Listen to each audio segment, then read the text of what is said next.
დღევანდელ ვიდეოში თქვენ ნახავთ თუ როგორ გადაიქცევა ენდურო მოტოციკლეტი აი ასეთ სუპერ მოტოციკლეტად.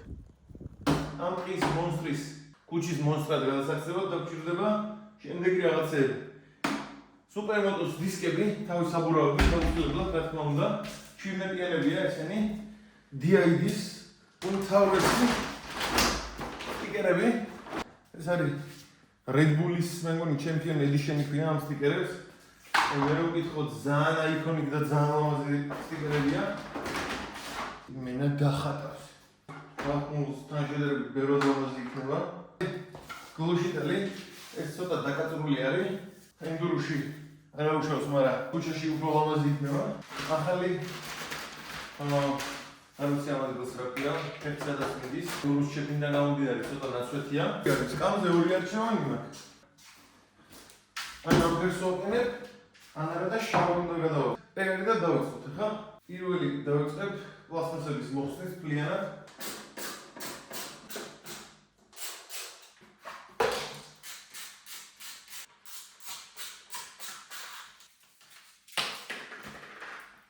ფოთლები რა თქმა უნდა. ენდუროზე სხვანაირად ვერც იქნებოდა.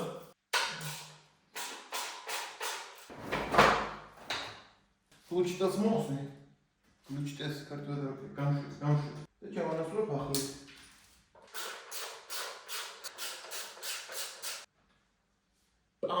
ეს ასე. აქედან მხარიც უკვე გაშიშულდა მთლიანად.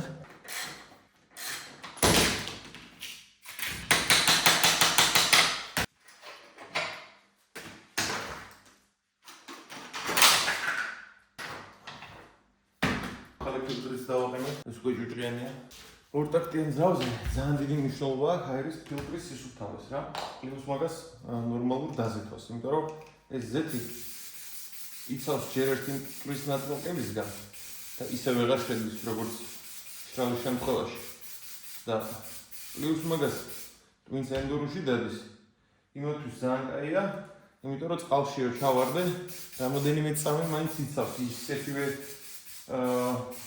სწრაფად არ შედის წყალი, როგორც ვთქვათ, შრალი ფილტრის შემთხვევაში.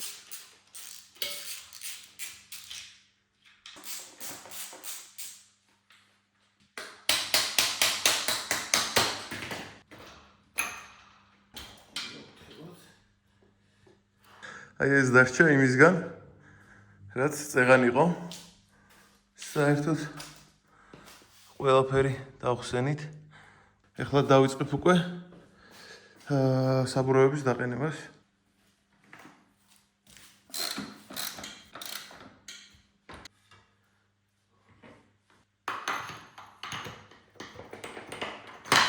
всё. საბურავები მზად არის. წინას ცოტა დიდ საყრდენ დისკს უკეთებენ, იმიტომ რომ არ გადახურდეს და მაღალ სიჩქარეებზე უკეთ იმუშაოს, მაგრამ ჯერჯერობით ესე იყოს, ვნახოთ როგორ იქნება. ენდუროსში საკმარისია ესეთი პატარა აპორნი დისკი და ტრასაზე ხო როცა მაღალ სიჩქარეებზეა საუბარი, ყველა ვარიანტში ცოტა დიდი დისკი გინდა რომ ნაკლებად გადახურდეს სტორმზე. ჯერ ვნახავ, გავტესტავ ეს როგორ იმუშავებს, თუ რაღაცა არის, მე უფრო დიდს გამოუწერს და პლუს ამას გადამყვანი სჭირდება, ხა ეს პირდაპირ არ წავა. და იმას დავაყენებ მე. ცინცხალა.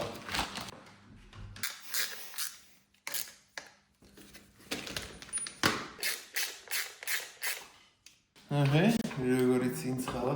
ეს არის ენდუროს კრილო რა. არის სპეციალური ენდურის რა ქვია სუპერმოტოს კრილოები, რომელიც უფრო პატარა არის, მაგრამ მე ის არ მომწონს, ეს მერჩენია.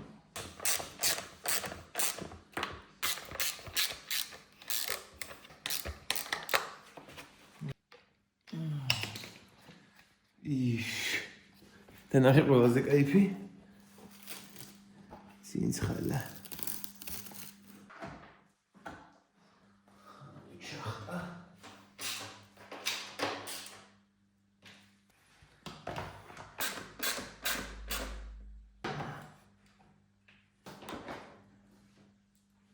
ულუშტი გადარჩა.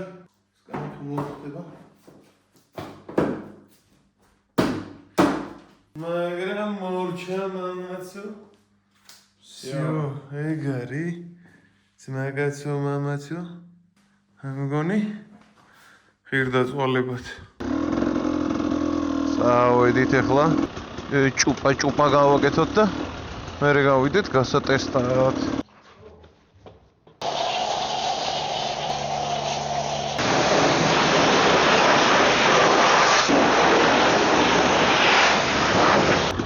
ახლა ქალაქში გავალ და წავიკატავებ და ჩემ აზრს მოგახსენებ ზოგადად სუპერმოტოზე და რა შეგრძნება არის და როგორი სხვაობაა ენდუროსა და სუპერმოტოს შორის.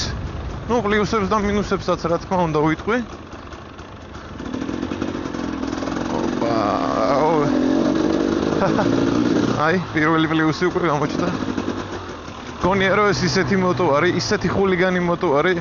სულ რო პროფესორი დასვა ამაზე დარწმუნებული ვარ რომ სვეჩკაობას დაიწყებს. ანუ სულ გინდა რომ რაღაცა იხულიგნო და იმაიმუნო. მოკლედ პირველი შეგრძნება რაც არის მოხვევის დროს ენდუროსგან განსხვავებით ესე მგონია რომ ვიღაც მეჭიდავება. აბსოლუტურად განსხვავებულად უხვევ ენდუროზე და აბსოლუტურად განსხვავებულად უხვევ სუპერმოტოზე, იმიტომ რომ ამ შემთხვევაში აი ტანით უფრო უხვევ, ანუ უფრო ვიხრები ვიდრე ენდუროზე. ენდუროზე ამ ძალით რო დაიხარო, უეჭველი წაიქცევ. ჯდომი რა თქმა უნდა მაღალი აქვს, ანუ საკმაოდ მაღლავზე ვარ. აჩქარებას რაც შეეხება, მე კბილანა შევცვალე 48 კბილიანი დავაყენე უკან. თუმცა მაინც ისეთი საკმაოდ ამაკმაყოფილებელი აჩქარება აქვს. ორტაქტიანია, რა თქმა უნდა, ჩემი 300-იანი შესაბამისად. რა ვიცი, მე ჯანი სრულიად მაკმაყოფილებს ამ მოტოსთვის. ანუ ამ მისი წონისთვის, რა ვიცი, იდეალური ჯანი აქვს. კომფორტს, ჯამურად კომფორტს რაც შეეხება, ну, არ ვიცი, კატასტროფა არის, თუმცა მე ამ ბაიკისგან კომფორტი არც მჭირდება და არც ვითხოვ. ჩემთვის ის ხულიგნობა და ის რაღაც ის ხარტი რაც ამას აქვს, სრულიად დამაკმაყოფილებელია. შესაბამისად, კომფორტი 77 წლის რო გავხდები მერე. და რაიმე რბილ ბაიკს ვიყიდი. ну, რაღაცნაირად აი ახალგაზრდავებს რა ეს მოტო რა ისეთი შეგრძნება მაქვს, რომ თითქოს ისევ აი 16-17 წლის თინეიჯერი ვარ და აქვს თავისი ემოცია და აქვს თავისი ხასიათი და ეს ძალიან მაგრა ასწორებს. ну, აი სკუტერთან შედარებით რამ სიმაღლეზე ვზივარ. აი ეს ასწორებს ყველაზე მაგრად რა რაღაცნაირი ხულიგანი ხარ რა. ყველა დღეს შენგინე მიშხვილობ. მოკლედ მეტი სუპერმოტო თბილის და ნაკლები პრადო. საცობი რომელიც ჩვენ არ გვაღელვებს და რა ისე დავშხვილობთ როგორც თითქოს არაფერი არ არის რა.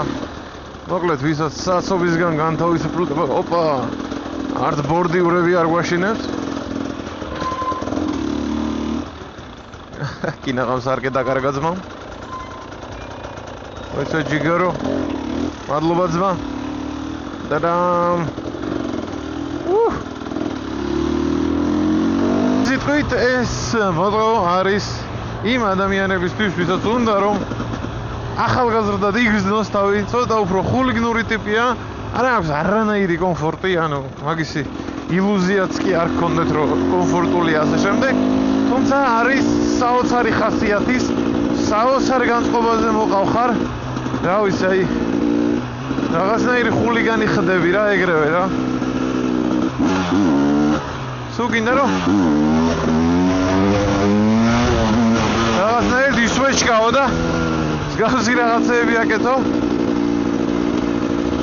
დარწმუნებული ვარ ამ მოტოციკლებზე ასტროფიზიკის ასოცირებული პროფესორის რო დასვა ისიც ეგრევე სვეჩკაობას დაიწყებს. დანარჩენი ანუ აი ესე გორაობა არის ძალიან სასიამოვნო, ანუ ენდუროს მერე ძალიან მაგრად გორავს ბაიკი უმშვენიერესი ადგილიდან. მოკლედ შეფასება რო თქვა ამ ლამაზ ხედზე და დავასრულო ჩემი დღევანდელი ვიდეო. ვიტყვი რომ არ უნანობ იმას რომ შევიძინე დისკები გადავაწყე. ნამდვილად არ არის ის ტრანსპორტი ჩემთვის, რომ ამით ყოველდღე გადავადგილდე და შორგზებზე ვიარო და ასე შემდეგ, თუმცა ხან არ ვიცი, როცა კარგი ამინდი იქნება ხოლმე, აუცილებლად გავალ. ჩემთვის, რა თქმა უნდა, როგორც ყოველთვის ენდურო ერთადერთი დაგანმეორებელი სიყვარულია მოტოკულტურაში და კროსი, რა თქმა უნდა, იმიტომ რომ შეუცვლელია ჯერჯერობით ჩემთვის, თუმცა სუპერმოტო ნამდვილად არის ის მეორე ადგილი, საპატიო მეორე ადგილი, რომელსაც დიდი სიამოვნებით გამოვიკატავებ ხოლმე ქუჩებში ხანდის ხან. რაც მთავარია, მეტი სუპერმოტო ჩვენს ქალაქს, რომელიც აი ასე გამოიყურება და ნაკლები პრადო. როგორც იქნა სეზონი მოვიდა, კარგი ამინდები გამოვიდა და ჩვენ კიდე შევხვდებით შემდეგ ძალიან მაგარ თავგადასავალში.